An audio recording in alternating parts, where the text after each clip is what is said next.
자, 그런데 이제 민주당이 사실은 이제 송 전 대표의 구속에 대해서 뭐 입장을 적극적으로 내지 못하는 이유 가운데는 뭐 이런 것도 일부 작용을 하는 것 아니냐라는 해석이 나오는데 이용만 앵커가 도대체 무슨 얘기를 하고 싶어서 저런 얘기를 하는 걸까? 글쎄요.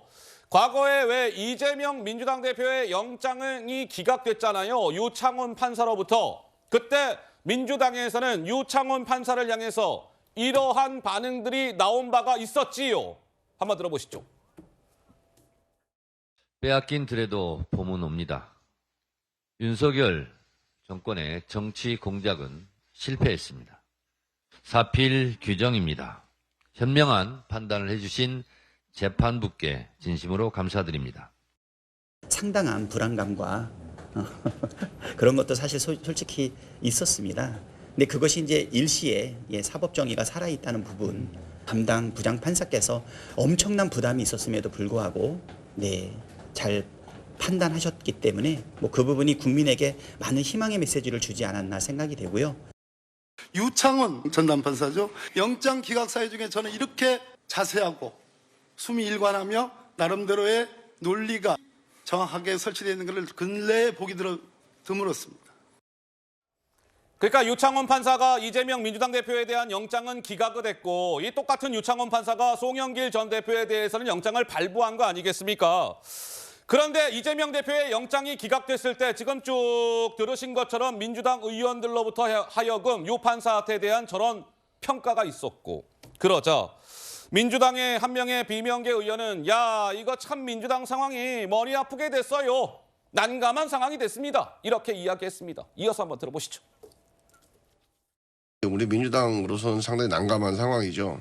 지금까지 우리가 민주당 의원들에 대한 검찰 수사에 대해서 검찰 독재다, 정치 탄압이다 이렇게 주장을 했었잖아요. 특히 이번에 그 영장 전담 판사가 이재명 대표 때는 기각을 시켰던 그렇죠. 판사란 말이죠. 예. 그래서 이거를 정치 판결이라고 그래서 우리가 공격할 수도 없는 상황이고.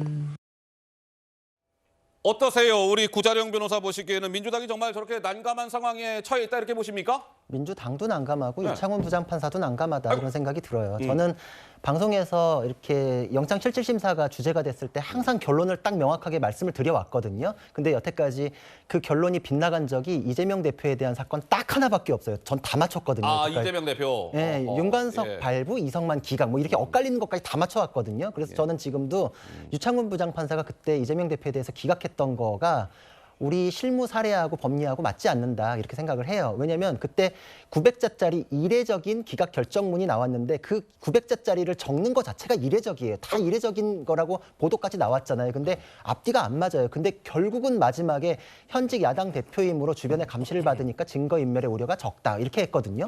그럼 지금 차이는 뭔가요?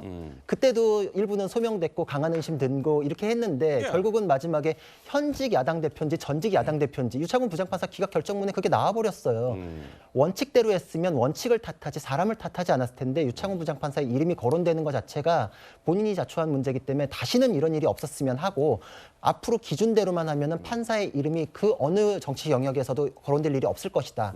그리고 정치권에서 지금 이런 거를 유리하게 불리하게 자꾸 소비를 하니까 지금 이제 진퇴양난이 되셨는데 예. 이런 일 자체가 사법에 대한 신뢰를 떨어뜨리기 때문에 다시는 이런 일이 없었으면 합니다. 근데 이제 이런 겁니다. 그러니까 우리 구자룡 변호사도 말씀을 하셨지만 이재명 대표와 송영길 전 대표에 대한 영장 심사는 똑같은 한 명의 판사가 했지요. 유창훈 판사. 근데 한번 보시죠. 근데 이제 이재명 대표 그때 이제 유창훈 판사가 영장 기각을 결정하면서 이렇게 얘기하죠. 자, 이재명 대표가 받고 있는 그 위증교사 혐의는 소명이 되는 것으로 보입니다. 그러나 증거인멸의 염려가 있다고 보기 어려워요. 따라서 영장을 기각합니다. 근데 그제 송 전 대표의 영장을 유창훈 판사가 이제 발부하면서 이렇게 이야기합니다. 금품수수 일정 부분에 송영길이라는 사람이 관여한 점이 소명이 됩니다. 그런데 결론은 그래서 이번에는 증거인멸의 염려가 있습니다. 발부. 이런 것이죠. 그러니까 이재명 대표 영장을 기각하면서는 자 염려가 있어요. 아니 혐의는 소명돼요. 그런데 증거인멸은 안 할 것 같아요. 송 전 대표는 소명이 돼요. 여기까지는 같아요. 근데 결론은 송 전 대표는 유 판사가 이렇게 결정한 거예요. 마지막에는. 그런데요. 증거인멸의 우려가 있어요. 이렇게 운명이 바뀐 것이죠. 그래서 좀 논란이 일고 있는데 서재현 대변인께서 한 말씀 하시죠. 네, 사건은 다 다른 것이고요. 사실 논평 이야기 하셨는데 사실 저는 50점이라고 합니다. 민주당이 침묵하는 것이 맞다. 왜냐하면 이것은 법원의 판결이 아니고 검찰의 주장에 의해서 그 이제 이 송영길 전 당대표의 증거인멸 우려가 있기 때문에 법원이 발부한 것이거든요.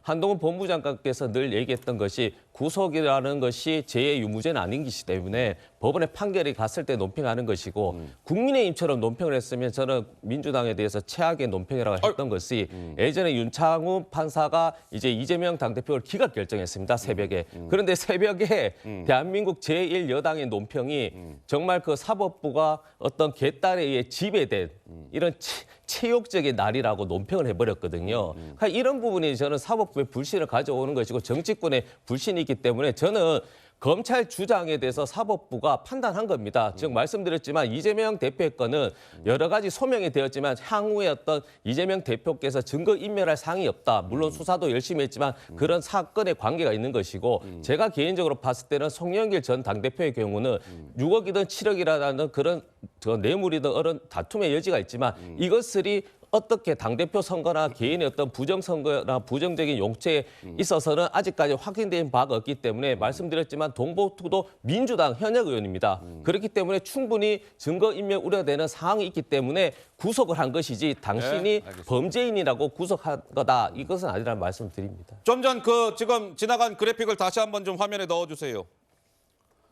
자, 구자령 변호사님 보세요.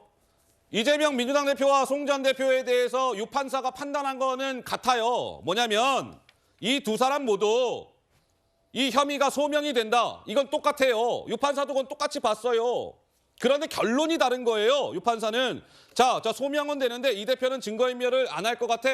근데 송영길이라는 사람은 증거 없앨 것 같거든. 그래서 발부. 이게 엇갈린 판단이 나온 것인데 우리 법조인 시각에서 이거 어떻게 해석하세요? 그래서 법조계에서 로또 영장이란 말이 나오는 거예요. 로또 영장이요? 들어보셨을 거예요. 아이고. 굉장히 수치스러운 말인데 발부에 있어서 로또라는 말은 없잖아요. 기각이 될 때 이게 될 게 아닌데 어떻게 기각이 되지? 이런 로또 영장이라는 게 가끔 등장을 해요. 그게 한번 저 그렇게 걸렸다라고 생각이 되는데 법리로 봤을 때는 혐의의 중대성, 상당성이 있으면 이 정도 중한 죄를 지었으니 증거인멸하고 싶어 하겠지. 도망갈 수도 있겠지. 이렇게 가정적인 판단으로 연결되기 때문에 혐의에 대한 소명과 죄가 얼마나 세냐 이걸 보는데 이재명 대표에 대한 사건은 금액이 뭐 수천억 대의 내용도 있고 어느 쪽이 중대한지는 국민들께서 잘 아실 거예요. 근데 소명도 된 부분이 있는데 인멸 우려가 없다? 이건 그냥 그 가정적 판단에 있어가지고 정말 야당 현직 당 대표라는 부분이 고려되지 않았으면 저런 결정 나왔을까? 저는 앞으로 법 제도에 있어서도 영장에 있어서 중요 사건은 3명 들어가야 되지 않나 판사님이 이런 영장 생각도 심사에? 하게 됩니다. 알겠습니다.